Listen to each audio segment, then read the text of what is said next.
Bismillahi, assalamualaikum warahmatullahi wabarakatuh.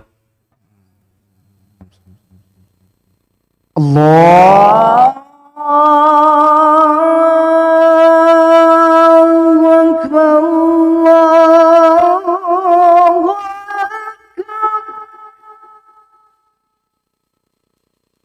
Allahu Akbar,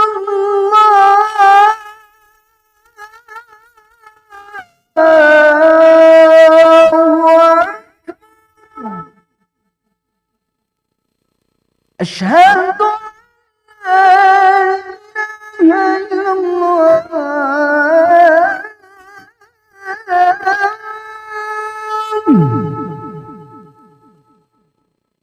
أشهد أن لا إله إلا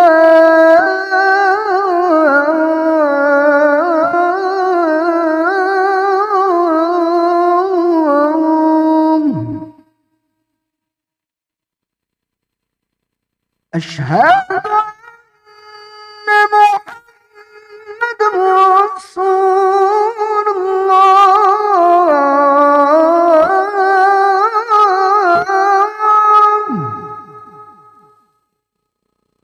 أشهد أن محمد رسول الله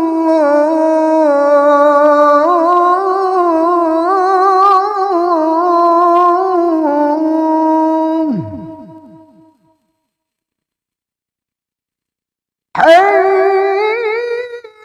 على الصلاة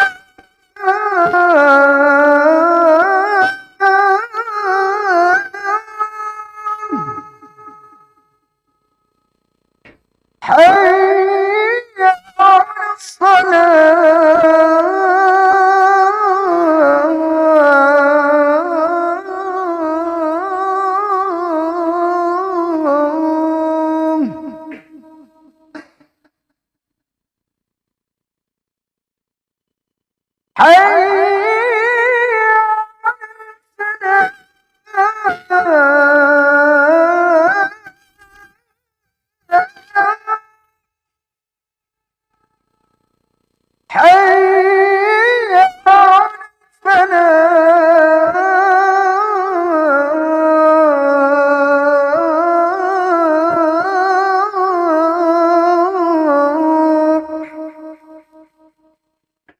الله أكبر الله أكبر لا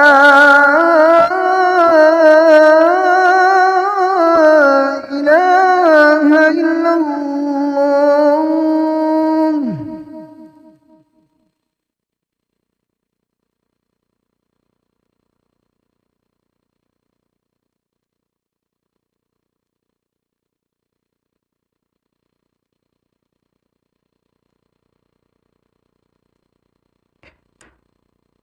Innal hamdalillah nahmaduhu wa nasta'inuhu wa nastaghfiruh wa na'udzu billahi min syururi anfusina wassayyiati a'malina may yahdihillahu fala mudhillalah wa may yudlil fala hadiyalah.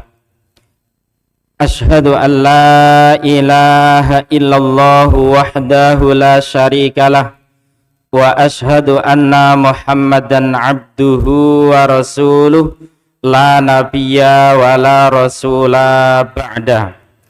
Allahumma salli ala Muhammadin an-nabiyil ummi wa azwajihi ummahatil mu'minin wa dzurriyyatihi wa ahli baitihi kama sallaita ala Ibrahim wa ala ali Ibrahim innaka Hamidum Majid.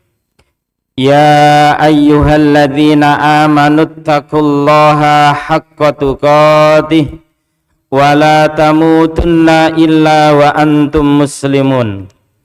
Ya ayyuhan nasu ttaqu rabbakum alladzi khalaqakum min nafsin wahidah wa khalaqa minha zawjaha wa batha minhuma rijalan katsiran wa nisaa wattaqullaha alladzi tasaaluna bihi wal arham innallaha kana 'alaikum raqiba.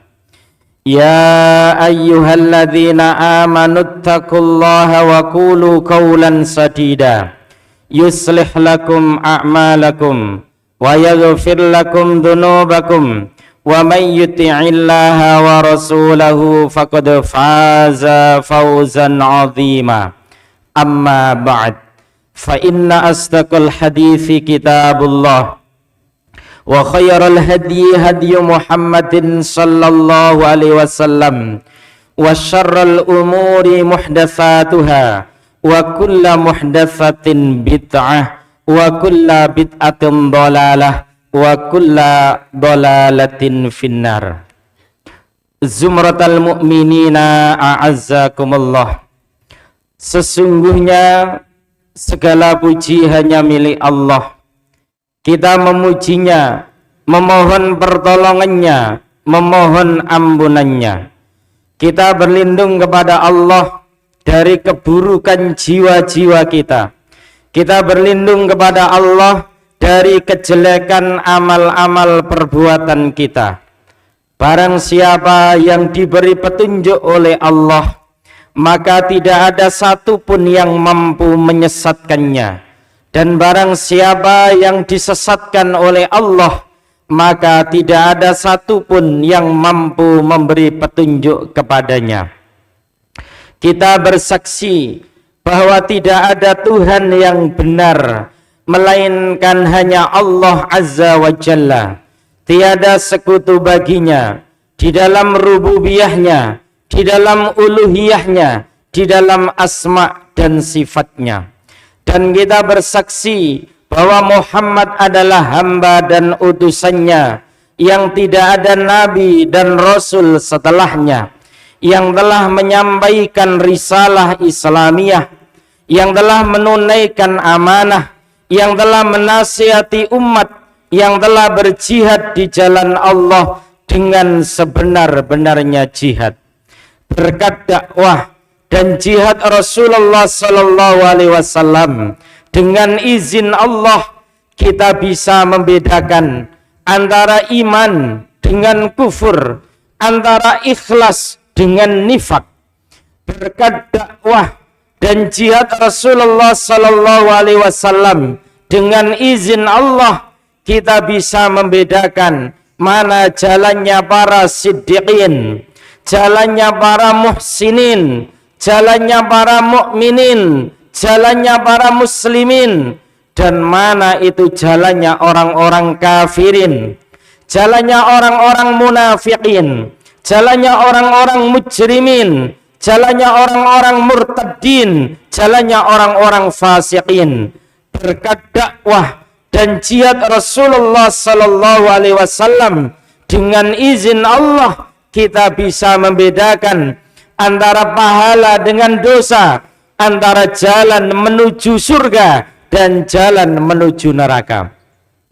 Dari sinilah kemudian kita memahami bahwasanya di dalam Islam ada 3 pilar pokok penting yang menjadi sebab Allah Subhanahu wa ta'ala segera menurunkan pertolongannya kepada orang-orang beriman, yang menjadi penyebab penting pertolongan Allah Subhanahu wa ta'ala segera diberikan kepada umat ini, sehingga umat ini menjadi menang dan berwibawa di hadapan musuh-musuhnya. 3 pilar pokok penting itu adalah, yang pertama adalah al-iman, yang kedua adalah al-hijrah, yang ketiga adalah al-jihadu fi sabilillah. Iman dalam makna tasdiqum bil qalbi wa iqraru bil lisani wa amalu bil jawarih, yakni membenarkan dengan hati, mengikrarkan dengan lisan, dan mengamalkan dengan anggota badan. Yang kedua adalah hijrah, yang kemudian di antara makna hijrah adalah al-intiqal min makanin ila makanin akhar, al-intiqal min daril kufri ila daril islam, dan juga al-hijrah minal ma'siyah ila ta'atillah azza wa jalla. Kemudian yang ketiga adalah al-jihadu fi sabilillah litakuna kalimatullahi al-ulya wa dinuhu zahiran ala sairil adyan. Rasulullah sallallahu alaihi wasallam bersabda, Rasul amri al-Islam wa amuduhu as-salah wa dirwatu sanamihi al-jihadu fi sabilillah. Pokok segala urusan adalah Islam, tiangnya adalah salat, dan puncak tertingginya adalah al-jihadu fi sabilillah. Masyarul muslimin, jamaah salat Jumat yang semoga Allah senantiasa merahmati, memberkahi, menjaga dan melindungi kita semua. Pada kesempatan khutbah siang hari ini, khatib akan menyampaikan judul khutbah, yakni janganlah kita itu meremehkan perkara yang kita anggap kecil, baik itu perkara yang baik maupun perkara yang buruk. Di antara nikmat Allah yang besar setelah nikmat iman dan Islam yang diberikan kepada hambanya adalah nikmat lisan, yang dengan lisan itu seorang hamba bisa menarasikan sesuatu, bisa menyampaikan apa yang menjadi niat dan kehendaknya kepada orang lain. Allah subhanahu wa ta'ala berfirman, Ar-Rahman 'allamal Qur'an khalaqal insan 'allamahul bayan. Ar-Rahman yang maha rahman, yang maha pengasih.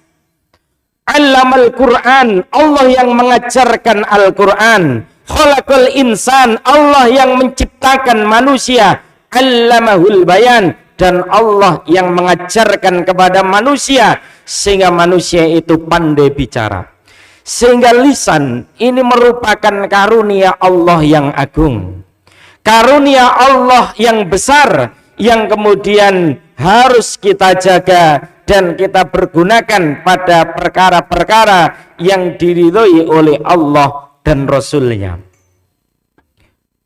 Ada hadis yang dikeluarkan oleh Imam Al-Bukhari, yang tentu saja secara sanad dan matan hadis yang diriwayatkan oleh Imam Al-Bukhari adalah derajatnya sahih. Rasulullah sallallahu alaihi wasallam bersabda, Innal abda la yatakallamu bil kalimah min ridwanillah la yulqi laha balan yarfa'ullahu biha darajat. Wa innal abda la yatakallamu bil kalimah min sukhtillah la yulqi laha balan yahwi biha fi jahannam. Al-hadis au kama qala. Innal abda, sesungguhnya benar-benar ada seorang hamba la yatakallamu bil kalimah, yang ia itu berucap dengan satu kata min ridwanillah, yang ucapan satu kata ini diridhoi oleh Allah. La yulqi laha balan, setelah ia mengucapkan kata itu, dia tidak mempedulikan lagi, karena ia anggap kecil, ia anggap remeh, ia anggap tidak punya pengaruh apa-apa. Namun ucapan ini diridhoi oleh Allah. Yarfa'ullahu biha darajat, dengan ucapan itu Allah mengangkat derajatnya. Wa innal abda, dan sesungguhnya benar-benar ada seorang hamba la yatakallamu bil kalimah min sukhtillah, yang ia itu berucap dengan satu kata saja, sedangkan satu kata itu dimurkai oleh Allah subhanahu wa ta'ala. La yulqi laha balan, setelah ia berucap itu ia tidak mempedulikan lagi, karena ia anggap remeh, karena ia anggap kecil, karena ia anggap tidak punya pengaruh apa-apa terhadap dirinya. Akan tetapi yahwi biha fi jahannam, dengan ucapan satu kata saja, sedangkan itu dimurkai oleh Allah subhanahu wa ta'ala, bisa menyebabkan seorang hamba akhirnya dilempar ke neraka jahannam. Ma'asyiral muslimin, jamaah salat Jumat yang semoga Allah merahmati kita semua. Berdasarkan hadis ini, setidaknya kita bisa mengambil beberapa faedah penting. Bahwasannya dalam kita menjalani hidup, janganlah kita itu menganggap kecil, menganggap remeh, menganggap sepele perkara-perkara yang baik, perkara-perkara yang diridhoi oleh Allah, yang mungkin dalam pandangan kita kecil, dalam pandangan kita remeh. Demikian juga banyak manusia yang memandangnya demikian. Akan tetapi ketika ucapan dan perbuatan itu diridhoi oleh Allah, ternyata kita tidak tahu itu menjadi penyebab derajat kita diangkat oleh Allah. Itu menjadi penyebab pahala kita itu bertambah. Itu menjadi penyebab dosa-dosa kita diampuni oleh Allah Subhanahu wa ta'ala.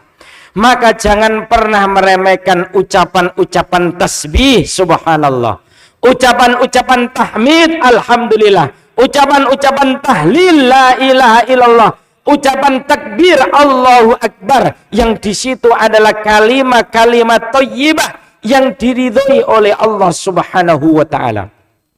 Rasulullah sallallahu alaihi wasallam mengingatkan kepada kita, kalimatani habibatani ila rahman, khafifatani ala lisan, sakilatani fil mizan, subhanallah wa bihamdihi, subhanallahil azim. Kalimatani habibatani ila rahman, ada dua kalimat yang dicintai oleh Allah yang maha pengasih lagi maha pemurah.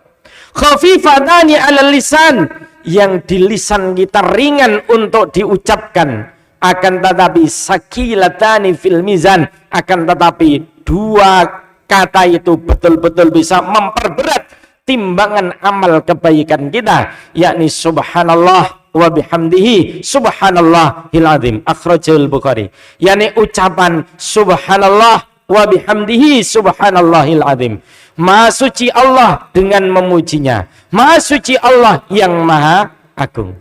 Demikian juga ucapan-ucapan tasbih, tahmid, tahlil, takbir yang kemudian disyariatkan atau disunnahkan di setiap pagi dan petang sebanyak 100 kali, ataupun di saat kita setelah melaksanakan sholat wajib, di situ ada sunnah mengucapkan subhanallah 33 kali, alhamdulillah 33 kali, Allahu akbar 33 kali, yang kemudian ditutup la ilaha illallah wahdahu la syarikalah, lahul mulku wa lahul hamdu wa huwa ala kulli syai'in qadir, sehingga kemudian lengkap menjadi 100.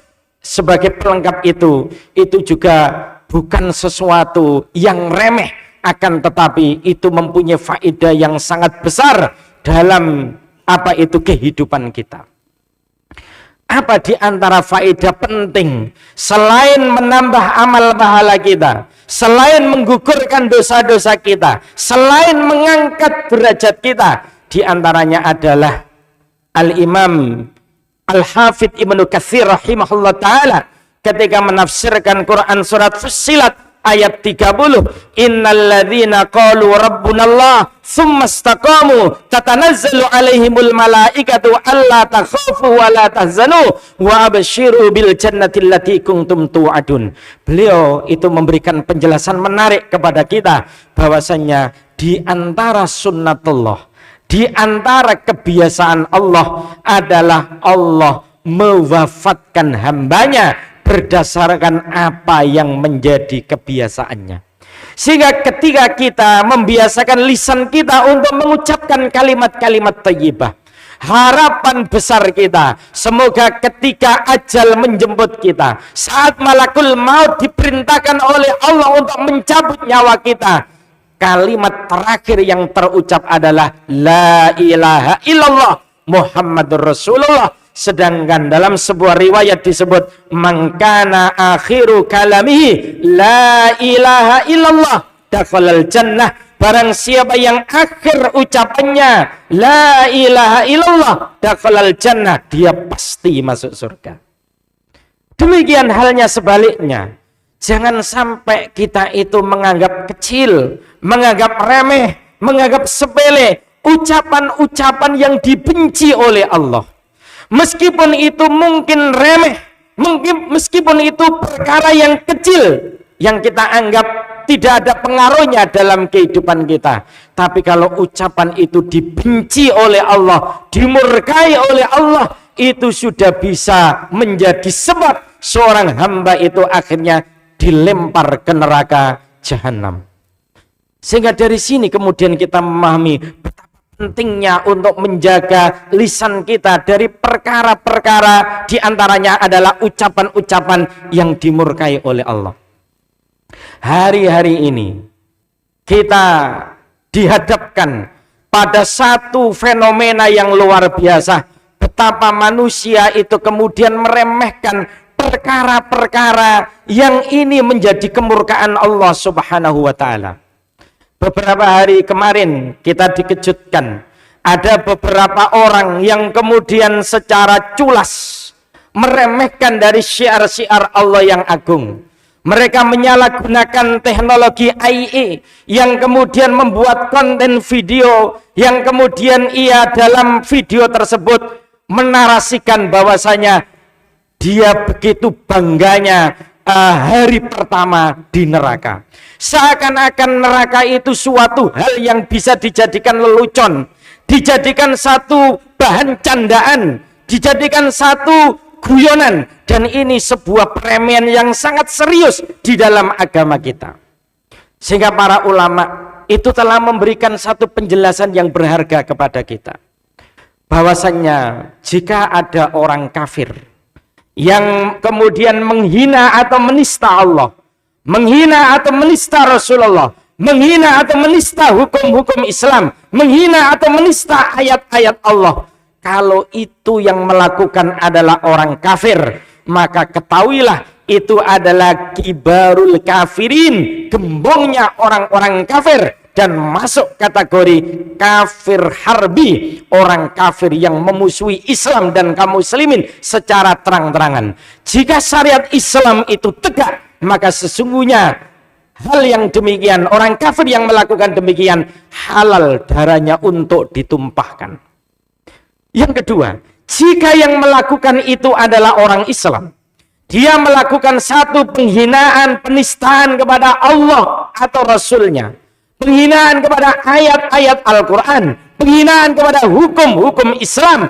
Kalau yang melakukan itu adalah orang Islam, dia itu dihukumi khurujun anil millah, dihukumi murtad dan keluar dari Islam. Adapun ketika syariat Islam ini telah tegak, para ulama memberikan penjelasan kepada kita. Ada di antara sebagian mereka yang kemudian memberikan satu pendapat, orang Islam yang seperti itu juga halal untuk dipenggal kepalanya. Yang sebagian yang lain itu berpendapat dia diberi kelonggaran 3 hari, diseru untuk bertaubat kepada Allah, untuk kemudian menyesali apa yang menjadi yang dilakukan, yakni melakukan penistaan kepada Allah atau Rasulnya atau ayat-ayatnya atau hukum-hukum Islam. Kalau dalam durasi waktu 3 hari diberi kelonggaran, dia tidak kunjung mau bertobat kepada Allah dan menyesali apa yang mereka lakukan, maka orang ini, jika syariat Islam itu tegak, juga halal darahnya untuk dipenggal kepalanya.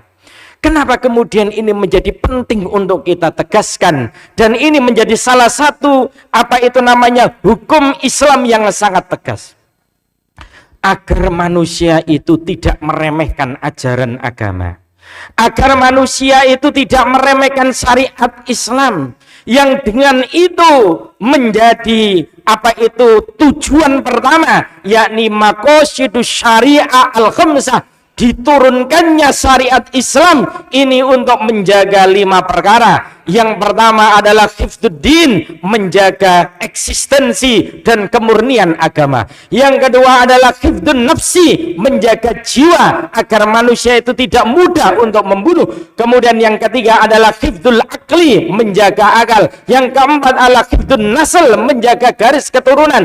Kemudian yang kelima adalah hifdzul mal, yakni menjaga harta. Kita tidak sanggup membayangkan ketika kemudian di setiap penistaan-penistaan yang orientasinya adalah penistaan terhadap agama kita itu dibiarkan, akhirnya orang itu tidak menghormati dari ajaran Islam. Orang itu tidak menganggap sakral dari ajaran Islam, dan akhirnya pada klimaknya manusia akhirnya tidak percaya lagi kepada ajaran dari sebuah agama. Kalau itu yang terjadi, naudzubillah min dzalik, maka akhirnya manusia di dalam menjalani hidupnya ini berdasarkan hawa nafsunya, sehingga kemudian yang terjadi adalah derajatnya akan lebih rendah daripada hewan, bahkan lebih rendah daripada iblis atau setan sekalipun. Maka dari sini kita kemudian memahami bahwa hal-hal yang bertalian dengan Allah, hal-hal yang bertalian dengan Rasulullah, bertalian dengan hukum Islam, bertalian dengan ayat-ayat Al-Quran, tidak boleh dijadikan objek candaan, begejekan, dan bahan lelucon. Kenapa? Karena ini adalah syiar-syiar Allah yang agung. Sehingga Rasulullah SAW di dalam satu riwayat yang lain itu juga disebutkan, innar rajula la yatakallamu bil kalimah wa annahu la yara ba'san yahwi biha kharif sab'ina kharifan finar. Al hadis au kama qala, bahwasanya ada manusia yang kemudian ia itu berucap dengan satu kata atau satu kalimat yang itu dimurkai oleh Allah Subhanahu wa taala. Ia memandang bahwasanya itu tidak ada pengaruh apa-apa bagi dirinya, akan tetapi dengan ucapan yang dimurkai oleh Allah, dia itu kemudian dilempar ke neraka jahanam sejarak sab'ina kharifan, 70 musim atau 70 tahun. Masyarul muslimin, jamaah sholat Jumat yang semoga Allah merahmati kita semua. Termasuk juga yang perlu kita betul-betul jaga lisan kita adalah ketika kita membicarakan, yakni marwah orang-orang yang beriman. Janganlah kita mudah untuk mentakfir atau memvonis kafir terhadap sesama orang-orang beriman, padahal itu hanya perbedaan yang sifatnya furu'iyah.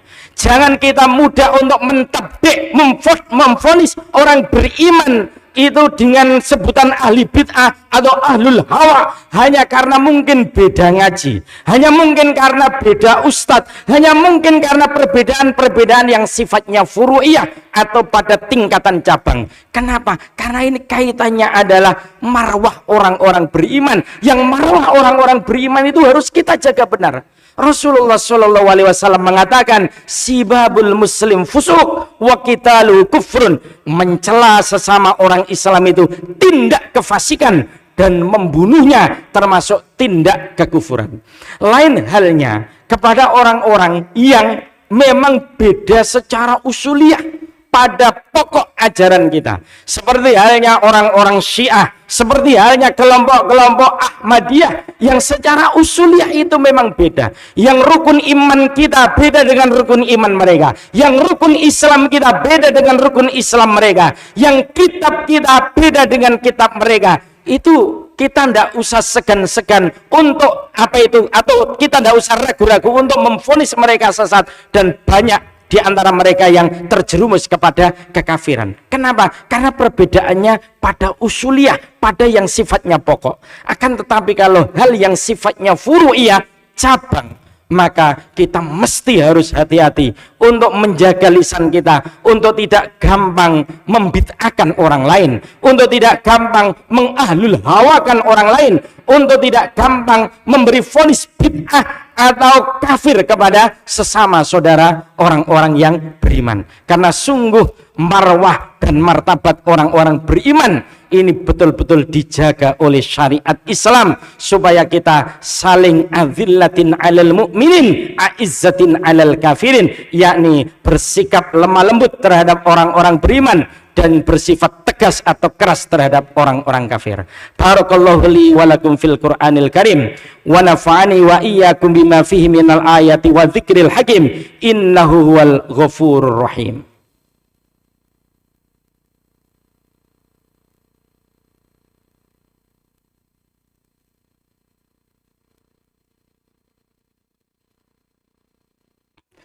Alhamdulillah hamdan katsiran thayyiban mubarakan fih mubarakan alaih kama yuhibbu rabbuna wa yarda. Innallaha wa malaikatahu yusalluna 'alan nabi ya ayyuhalladzina amanu sallu alaihi wa sallimu taslima. Allahumma salli ala Muhammadin an-nabiyil ummi wa azwajihi ummahatil mu'minin wa dzurriyyatihi wa ahli baitihi kama sallaita ala Ibrahim wa ala ali Ibrahim innaka hamidum majid. Ya Allah ya dzal jalali wal ikram, Allahumma ighfir lil muslimina wal muslimat wal mu'minina wal mu'minat al ahya'i minhum wal amwat innaka qaribun mujibud da'wat ya qadiyal hajat.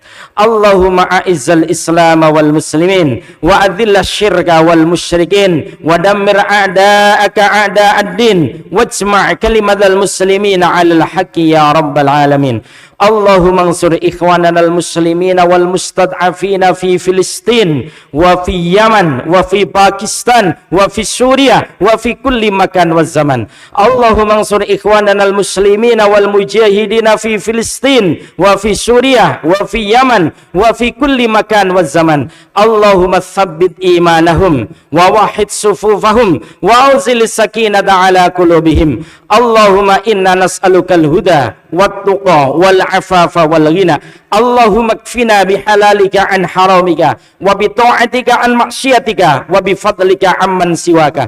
Allahumma inna nas'aluka mujibati rahmatik wa azaima maghfiratik wa salamata min kulli ithmin wal ghanimata min kulli birrin wal fawza bil jannah wan najata minan nar. Allahumma la tada' lana dzamban illa ghafartah wa la hamman illa farajtah wa la dainan illa qadaitah wa la hajatan min hawaijid dunya wal akhirah illa qadaitaha bi rahmatika ya arhamar rahimin. Allahumma atina fid dunya hasanah wa fil akhirati hasanah wa qina adzaban nar. Subhana rabbika rabbil izzati amma yasifun wa salamun alal mursalin walhamdulillahi rabbil alamin. Aqimis shalah.